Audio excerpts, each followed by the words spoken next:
EVM machine बंद पडण्याच्या प्रकारामुळे रत्नागिरीमध्ये मतदानाची टक्केवारी कमी होण्याची भीती व्यक्त केली जात असून रत्नागिरी जिल्ह्यातील अनेक गावांमध्ये ईव्हीएम मशीन बंद पडण्याच्या घटना सुरूच आहे। या प्रकारामुळे एकीकडे राष्ट्रवादीचे नेते चिपळूणचे आमदार शेखर निकम यांनी तीव्र नाराजी व्यक्त केली आहे, तर दुसरीकडे शिवसेना शिंदे गटाचे रामदास कदम यांनी पुन्हा बॅलेट पेपर निवडणूक प्रक्रिया राबवावी अशी मागणी केली आहे। कोकणातील दोन वेगवेगळ्या पक्षाचे बलाढ्य नेते ईव्हीएम बाबतीत समान भूमिकेत असलेले दिसतंय। साधारण गटात असताना जर तालुक्याचा विचार केला तर जवळजवळ 40 ते 50% मशीन्स बंद आहेत।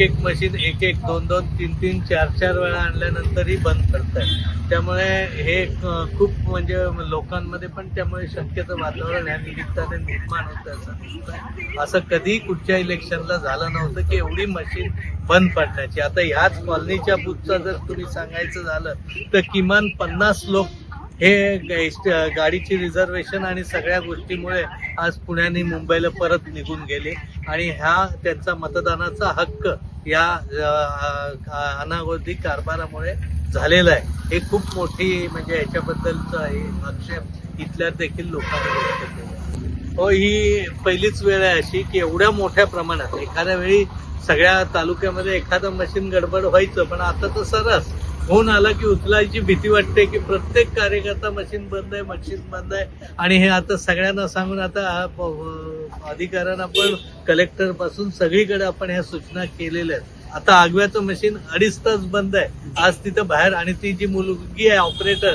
ती डोक्याला हात लावून नुसती कपाळ ठेवून बसलेली आहे की काय करायचं हे तिला सुचत नाही, इतकी हँग होऊन बसलेली आहे आणि ह्याची दखल तातडीने घेणं गरजेचं आहे। मशीन हँग झाल्यानंतर दुसरी मशीन जोडतात, परंतु सकाळच्या पहिल्या मशीनचं मॉक पोलिंग होत होतं, या नवीन मशीनचं मॉक पोलिंग न होता ती डायरेक्ट ऑन केली जाते। त्याबद्दल तुमचं काय म्हणणं आहे? हा सगळ्यात सावळा गोंधळ आहे, कायच कळत नाही अशी परिस्थिती आहे सगळ्यात आहे। पण मी कार्यकर्त्यांना या निमित्ताने सांगेन की आपण कुठेही हे न होता जास्तीत जास्त मतदान करून घेण्याकडे आपलं लक्ष ठेवा। मतदान प्रक्रिया सुरू झाली आहे, तुम्ही पण मतदानाचा हक्क बजावलाय, पण जिल्ह्यात अनेक ठिकाणी ईव्हीएम मशीन बंदच्या घटना घडत आहेत। नाही, ही बाब अतिशय गंभीर आहे। खरं तर बाबासाहेब आंबेडकर घटनाकार यांनी संविधानाच्या माध्यमातून टाटा बिर्लाला देखील एक मत आणि फुटपाथवरच्या भिकाराला देखील एक मत, या मताची किंमत अमूल्य आहे, याची किंमतच नाही।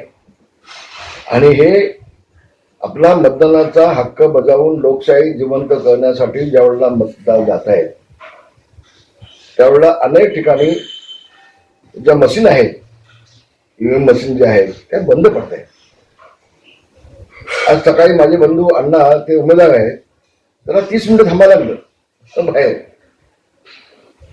तर ही बाब अतिशय गंभीर आहे।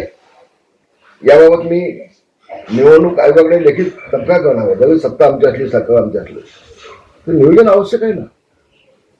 काही ठिकाणी मला माहिती मिळते कळवंडे गावामध्ये अजून मतदान झालं नाही चालू, सकाळपासून मतदान त्या मशीन बंद आहे आणि ह्या बाबी अतिशय गंभीर आहे। शासनाने यामध्ये लक्ष घालायला पाहिजे, निवडणूक आयोगाने लक्ष घालायला पाहिजे, जिल्हाधिकाऱ्यांनी याच्यामध्ये लक्ष घालायला हवंय। आणि नाहीतर मग तुम्ही हे बंद करून टाका ना, घ्या।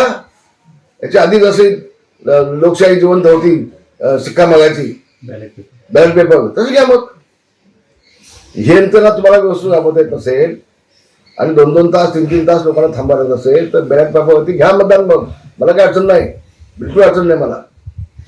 आणि अनेक लोकांच्या मनामध्ये संशय आहे, ते संशय देखील निघून जाईल। अनेक वेळेला एखादा उमेदवार पराभूत झाला तर मशीन मॅनेज केल्या, ईव्हीएम मशीन मॅनेज केल्या, तो विषय सगळा संपून जाईल ना। घ्या मग, माझी मागणी आहे। नाहीतर मग किमान ह्या ईव्हीएम मशीन बंद पडणार नाही, याची दक्षता घ्या, ही दक्षता घ्या। धन्यवाद। जय महाराष्ट्र।